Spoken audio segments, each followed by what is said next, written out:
without further ado, really excited to introduce Wes Huff here. Wes is currently the Vice President for Apologetics Canada and has been a guest on a variety of the world's largest public platforms, along with being a guest on the Joe Rogan Experience, Diary of a CEO, Flagrant with Andrew Schultz, Sean Ryan, and a multiple-time guest on Piers Morgan Uncensored. Wes has also been a faculty lecturer at the Peterson Academy.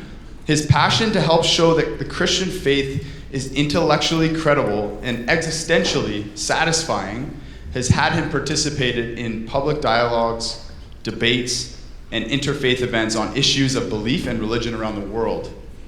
He holds a BA in sociology from York University, a Master's of Theological Studies from Tyndale University, and is currently doing a PhD in New Testament at the University of Toronto's Wycliffe College.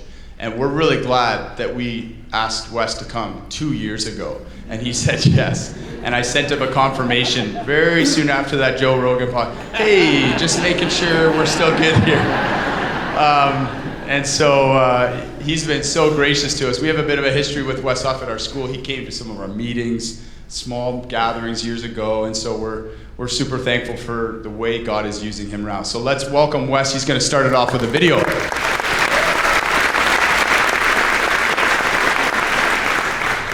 Apologetics Canada was founded in 2010 in British Columbia, Canada, at the height of the new atheist movement. Statistics were confirming what was plain to see, that many young adults were giving up on their faith and leaving the church.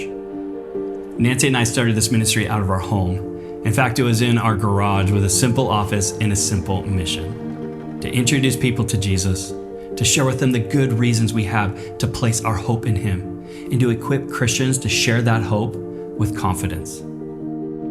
For us, it was never about starting an organization. It was about creating a space for honest questions and grace-filled answers. As we've kept that focus, we've seen God bless our work and grow this ministry across Canada. We live in a diverse world. In our communities, there are people from all over the globe living together, bringing different languages, cultures, and beliefs. So with so many voices in the mix, clarity is essential. And for this reason at AC, we strive to creatively make the gospel as clear as possible. And one of the ways we do that is through our video series, AC conferences, our podcasts, and different events. Whether it's a teenager with big questions scrolling social media or an aspiring thought leader at the start of their career, we work hard to meet people where they're at with relevant, faith-building content. We also provide opportunities for meaningful in-person connection through things like the Western Youth Summit and our leadership summits. We believe that the local church is central to the Christian life. That's why our work has often been done directly in and through churches. To extend our reach, AC has a growing pool of adjunct speakers who regularly preach and teach across Canada and globally. AC resources are used in over 120 countries, not just by scholars, but by everyday people. In response to our expanding reach, we are translating our resources into other languages. Although AC was founded in Canada, our reach is global. We are honored that AC has become a trusted voice in the public squares, from podcast interviews to various speaking engagements. Many of you have reached out to us, sharing stories of how you came to faith or came back to it because of the work that we do in this ministry. These stories really encourage us, and honestly, it's been a wild ride. We are honored to be part of those faith journeys with you. We get it. We live in a world that's difficult to navigate. And for this reason, AC is here to help. As we continue to introduce people to Jesus and the good reasons we have for hoping in Him, we are thankful for your prayerful support and participation. Together, we seek to make central what Jesus thought was most important: to love God and to love people.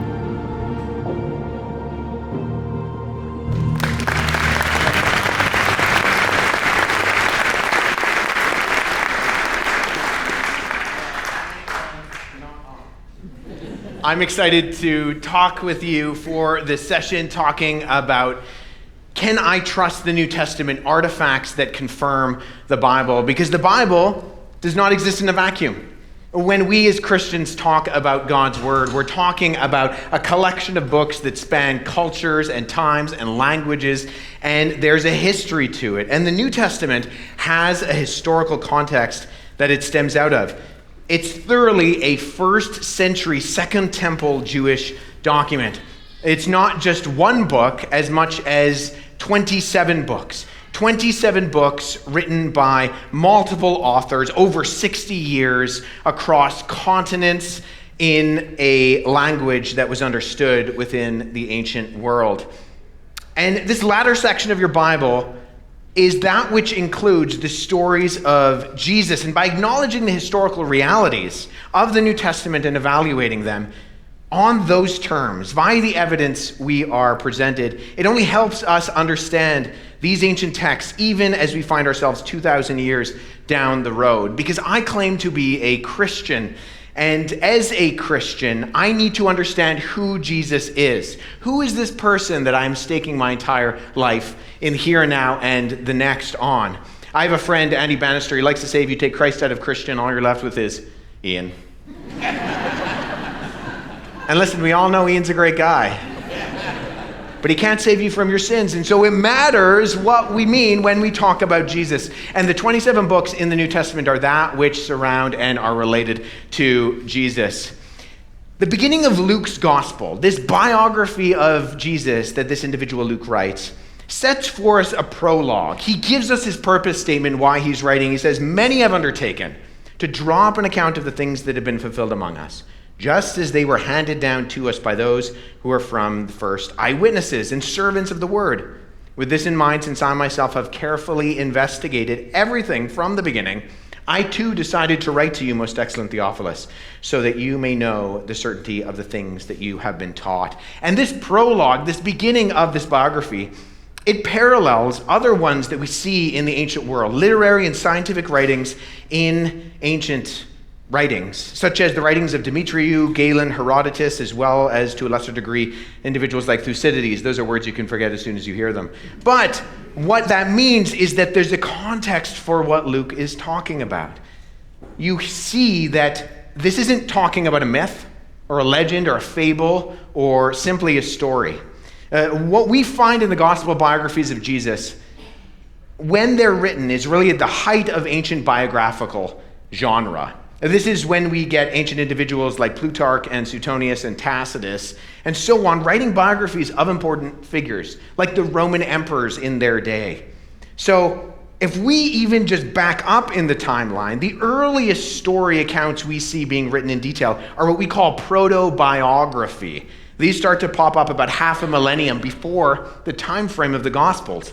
But at this point, what would have been considered biographical writing is really something tantamount to a funeral eulogy. It's nice sayings of a person, maybe some of their highest endeavors as a soldier or as a political individual. And these are when writers like Thucydides and Pericles and Aristophanes are writing.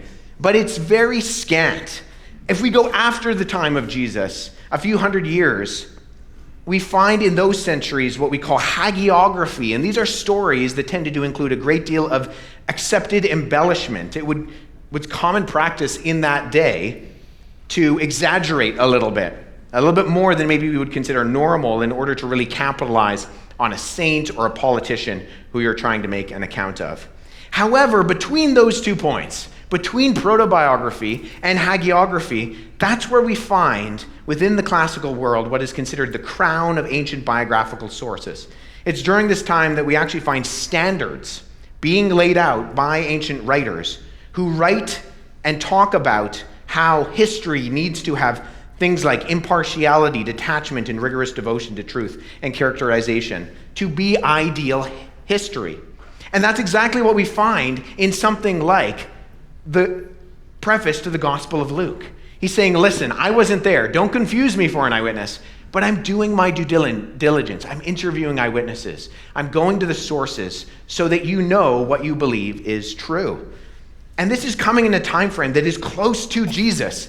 Alexander the Great died in 323 BC, and the earliest material we have for his life that is comprehensive is from Arrian, who's writing about 450 years after Alexander actually lived.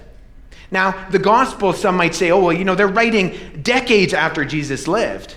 But realistically, For very few people in the ancient world do we have biographical material that is comprehensive, that comes in the lifetime of individuals who could recognize the stories that are being told.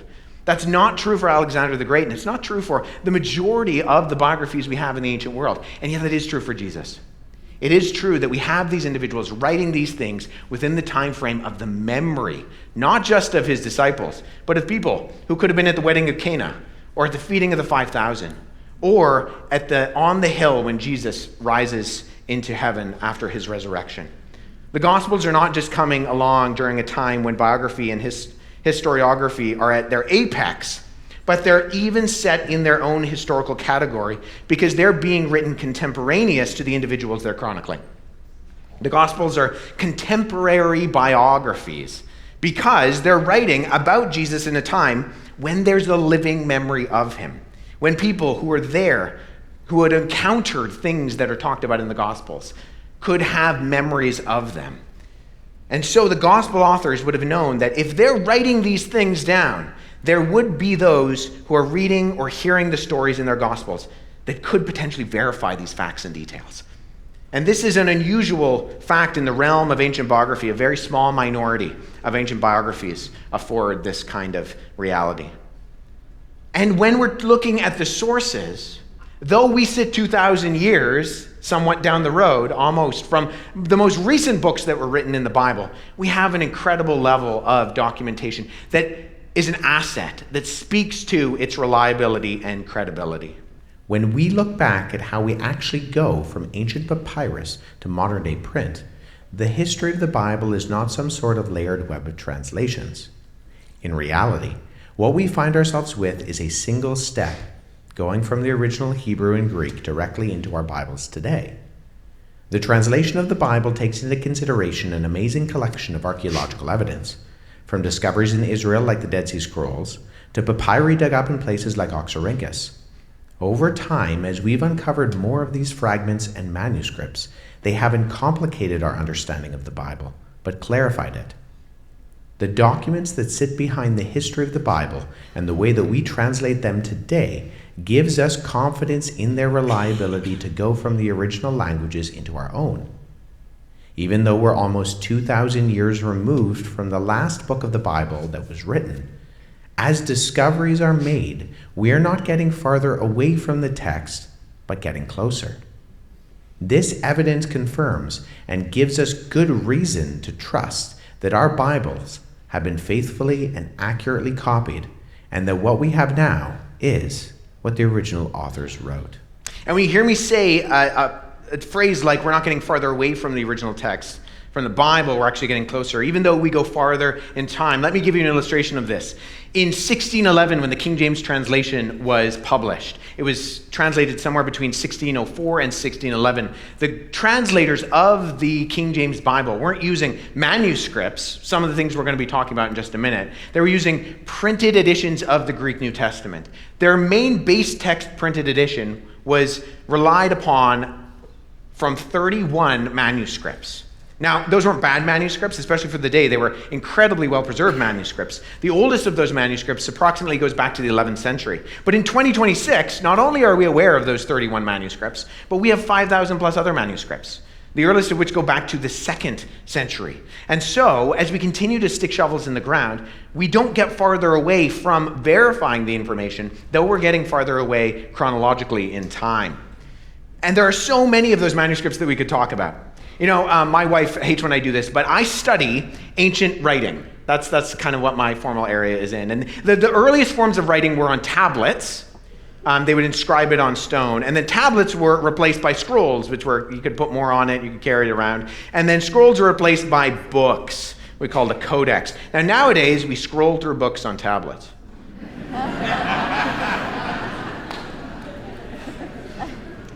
Are we going forwards or backwards?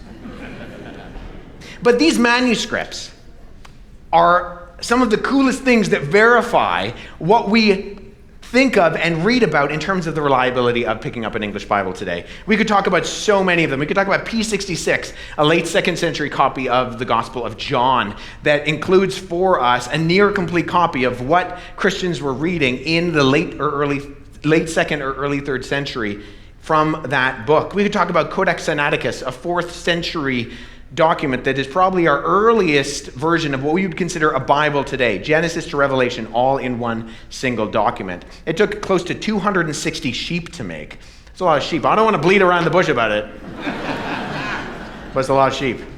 Or we could talk about P1. It was the first page of the Gospel of Matthew from the 3rd century, dug out of the sands of Oxyrhynchus, Egypt, on January 12th, 1897. And it contains for us a catalog of, it was the first of a catalog of a number of writings, our biggest collection of ancient manuscripts from that period of time. Or we could talk about GA 777, a very interesting title, a more than 1,000-year-old copy of the Gospels with some of our earliest illuminated manuscripts, which alongside the Greek text says detailed paintings of events that catalog Jesus' life. But all of those, though very interesting, aren't what I want to capitalize on for you. I want to talk about a manuscript that's a lot smaller than all of those. A manuscript called P52. P52, also known as John Ryland's 457, is a fragment, a piece of papyrus. And I brought with me the original, no, I'm just kidding, it's a copy of P52. This is an exact replica. So this is how big this manuscript is, about the size of a credit card. It was discovered in 1934 by a guy named C.H. Roberts, who, after being recently doctored at Oxford University, was cataloging a number of manuscripts that had been found years before in Egypt, but were sitting in drawers in the basement of the library. And so he is tasked with cataloging these. And as Roberts is rummaging through the drawers full of manuscripts in the basement of the library, he happens to see this small fragment. Now, because it's in Greek and because it's written on both sides, even before transcribing and translating it, Roberts assumes this is probably a Christian document. And the reason for that was, though the ancient world preferred scrolls, Christians, for reasons that we're still not entirely sure, would take papyri, cut them into sheets, bind them on one side, and write on both sides. Now, one of the reasons why the ancient world didn't typically do this is because papyrus, the writing material made from the reed that grows along the banks of places like the Nile River, when you make it into the writing material, it has a smooth side and a coarse side. And so it makes more sense to make a scroll out of it, write on the smooth side, and then roll it up. But Christians seem to butt the trend, and instead what they do is they write on both sides and they bind it on one side, not inventing the book, but Christians definitely in the ancient world popularized the book.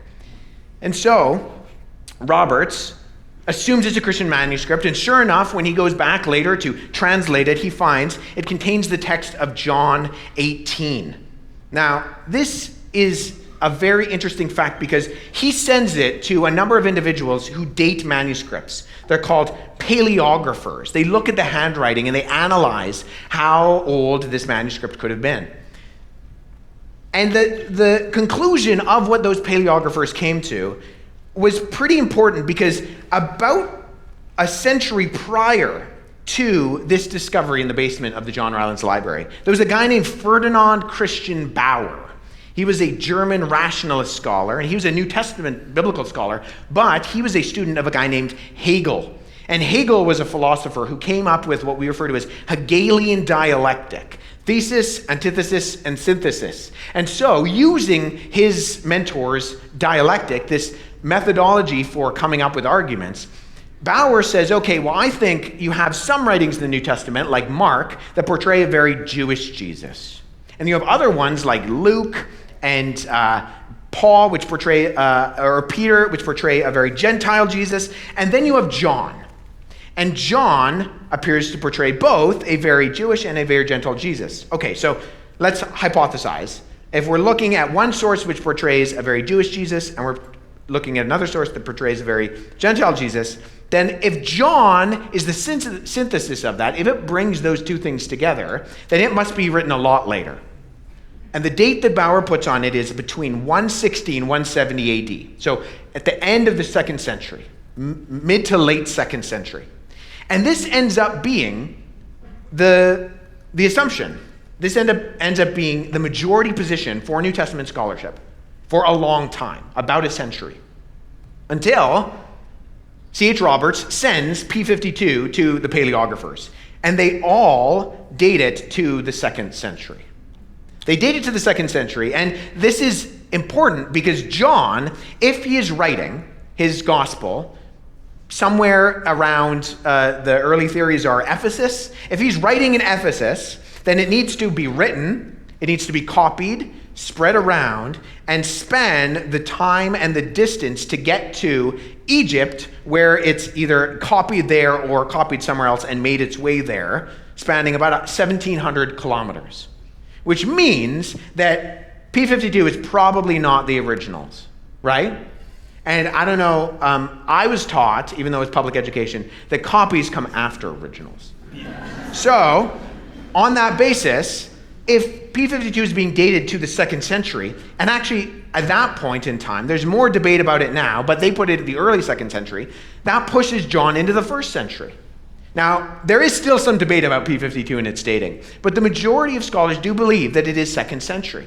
And these kind of discoveries, though not sticking shovels in the dirt, it's actually rummaging through the drawers in a basement of a library where someone had discovered in the dirt a long time before that, they help to clarify some of these things. They even change the consensus. About 100 years of German rationalistic scholarship in the New Testament were put to the flames by something like P52 and its discovery. Another really cool aspect that we can look into are names in documents. We have a number of sources which give us names of things. We have things like the Dead Sea Scrolls and the writings of this late 1st, early 2nd century Jewish Romano writer named Josephus. And we have Jewish bone boxes. If you've ever seen that kind of typical Easter picture of the empty tomb, you'll notice Jesus' body is depicted as lying on a slab of stone. Now, if you know the gospel stories, you'll know that Jesus was buried in the family tomb of Joseph of Arimathea. Now, if this is Joseph of Arimathea's family tomb, Jesus has taken up all the room, right? No vacancy. Jesus is there. So what's going on? Well, ancient Jews, in their burial practices, you would wrap the body up, you would put it on the slab, you might do what the women do after the crucifixion, come and bring stuff to put on the body, not to embalm it, but actually to help it decay and to prevent it from smelling too bad. And then when the body decomposes, you take the bones, you put it in a box, you scrape the person's name on the side, and you put it in a hole in the wall, almost like a mausoleum would be today, right? And so because of this, we have a lot of names. And so the names help us verify what things are, what people were called. This is what in academia is called onomastic congruence. There's a fun word you can use at a party. And this is just a fancy word meaning name matching. A series of scholarly studies has shown that, though Jews were located in many places across the Roman Empire, people's names often tended to be geographically located. By observing literary and archaeological artifacts, a list of common names can be clearly identified. By narrowing down the most popular names in places that Jesus lived, traveled, and ministered, and by comparing these to the list from the studies, an interesting correlation can be seen. Just as we see today with popular names, a qualifier or nickname is often used. For example, notice that when Matthew lists the disciples in his gospel, certain names have a qualifier or nickname and others do not. Simon, called Peter, and Andrew his brother, and James the son of Zebedee, and John his brother, Philip and Bartholomew, Thomas and Matthew the tax collector, James the son of Alphaeus, and Thaddeus, Simon the Zealot, and Judas Iscariot, who also betrayed him. As we would expect, the most popular names are those that have an added description. When we compare the most popular names in Judea and Galilee during the first century with the names we see listed in places like the biblical Gospels, we find that all of the names with qualifiers match with what we'd assume if they were actually written in the time and place they claim to be narrating. In contrast, the Gospel of Judas only has two names that would fit, Jesus and Judas, but contains a host of other characters whose names match not with first century Galilee and Judea, like biblical Gospels, but with names that were popular in Egypt during the 2nd and 3rd centuries. Consider how difficult it would be for someone living outside of the locations and times that these events took place to get the right names with the right qualifiers. We have 4 biblical gospels with 4 different named authors, and yet each gets this test of naming frequency and attribution right every time. A test and standard that the apocryphal and Gnostic gospels simply do not pass. That narrator sounds pretty smart. There is actually a place in the New Testament that gets this name correlation wrong, but this actually plays further into testifying to the accuracy of it. You see, in the last half of the book of Acts, Luke mentions 2 names that are completely outside of these data points of onomastic congruence. Like, Luke mentions 19 names. 2 of those names are completely unique, Demarius and Lydia. These are completely unique Greek names. We have no uses of them in any inscriptions or literary documents anywhere within this time period. However, when we look at the data, we find that what's interesting about this is that by these kind of sources that have exhaustively looked at all these names, we find that in this area of the Mediterranean that Luke is talking about specifically, 10% of names were unique. So even the data, when it doesn't match, gives us an air of reliability to what's going on. Because unlike comparing it to like first century Judea and Galilee, when we look at something like the missionary journeys of Paul in the book of Acts, when the names don't match, it actually matches the data in unique names in particular areas, and the percentage of the unique names matching with what Luke presents as the unique names.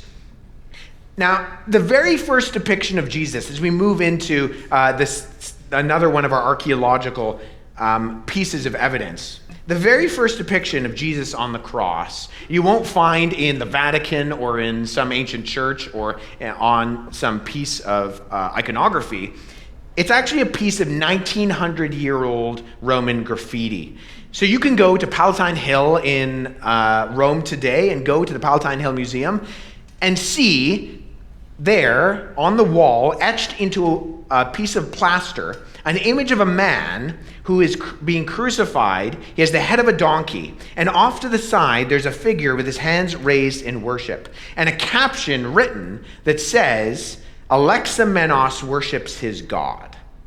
Now, this is meant to mock whoever this individual is, Alexamenos. There's a long history that I won't go into about portraying Jewish and Christian belief as being that of donkey worship. But what this is meant to communicate is that A, it's dumb to worship a crucified individual, and B, it is silly to worship in this way.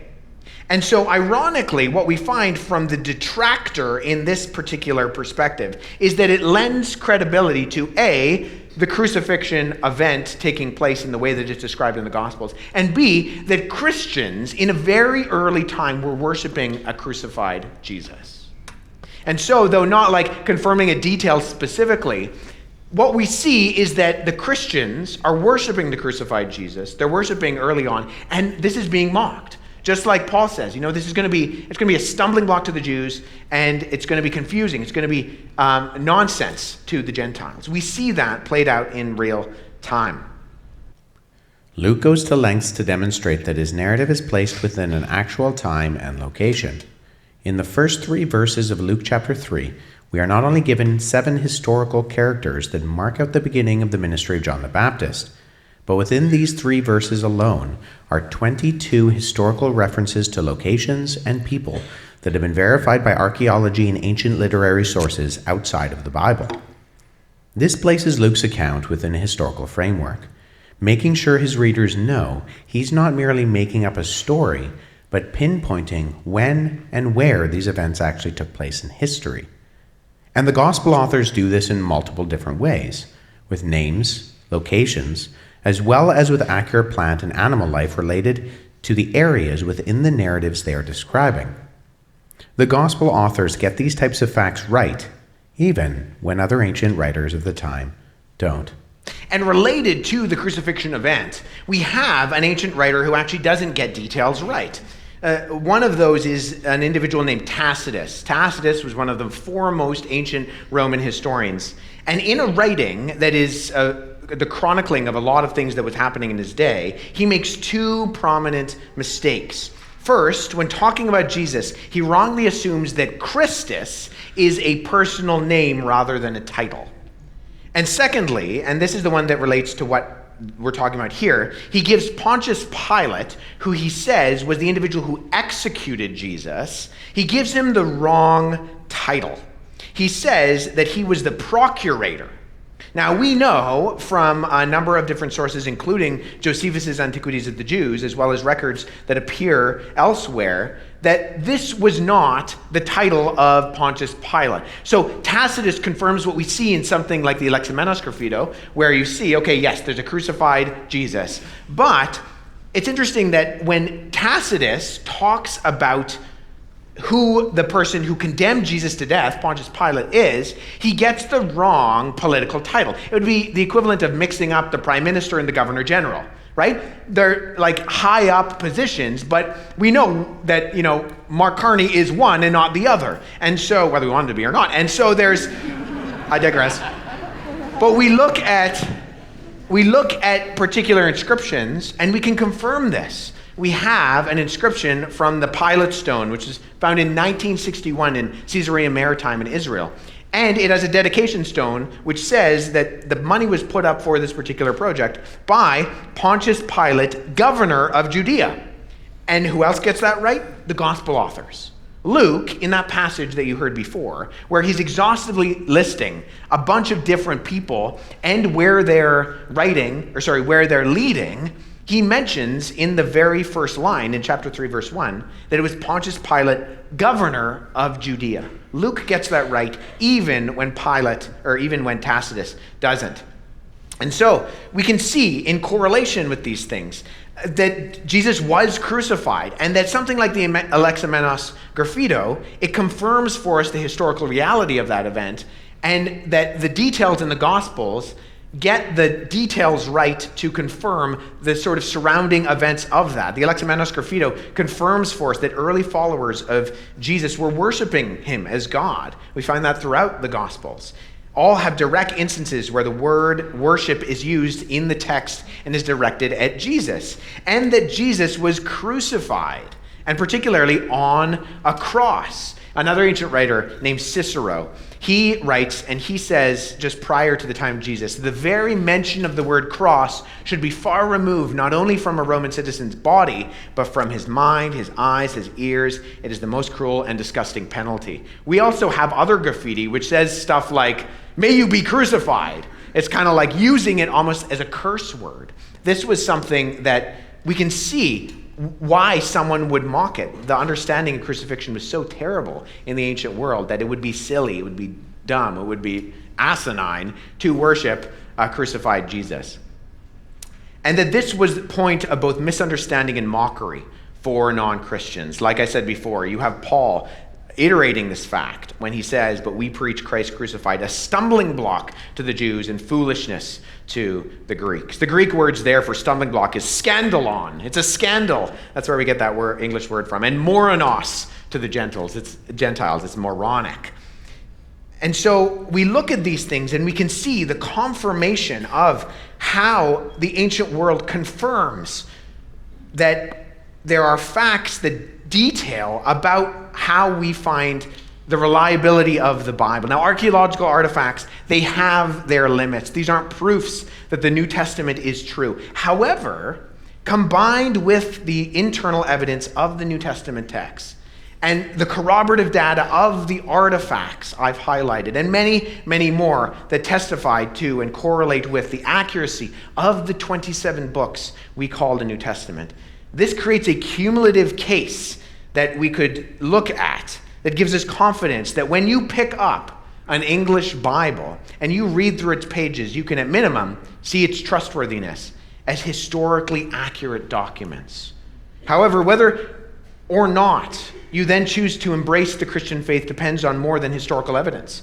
The very quick examples I've just highlighted and shared with you this afternoon are not going to convince you that Jesus is the Son of God, that he did miracles, that he died for your sins and rose again to guarantee eternal life. And at the exact same time, I would argue that the best lines of historical reasoning today can and do and probably should lead a fair-minded inquirer to conclude that the New Testament contains good and accurate and trustworthy testimony from the time of Jesus by people who were actually where they claimed to be and saw what they claimed to have seen. Testimony that has corroborative evidence in the form of tangible artifacts, things we can hold in our hands. That the information found within the pages of Scripture can be weighed against, scrutinized by, and verified with a host of external and internal lines of data showing its reliability and accuracy. Because Jesus is no less than a historical character, but he's also so much more. And it's via the historical analysis of artifacts, such as the ones we've looked at very briefly this afternoon, that should lead us to confident judgment that you can, in fact, trust the New Testament. Not just as simply a reliable collection of ancient documents, but as something that contains the very words of God. And words of a man who really did die on a cross 2,000 years ago, who predicted his own death and resurrection, who walked out of the grave and invites you into perfect and right relationship with him as your Lord and your Savior. C.S. Lewis said this. He said, Christianity, if false, is of no importance, and if true, is of infinite importance. The only thing it cannot be is moderately important. I think it's infinitely important because, like I said, the Bible is no less than a collection of historically reliable eyewitness testimonies. But it's also so much more. Because Jesus did walk out of that grave, and people who rise from the dead have more credibility and authority than people who don't rise from the dead. Thank you very much.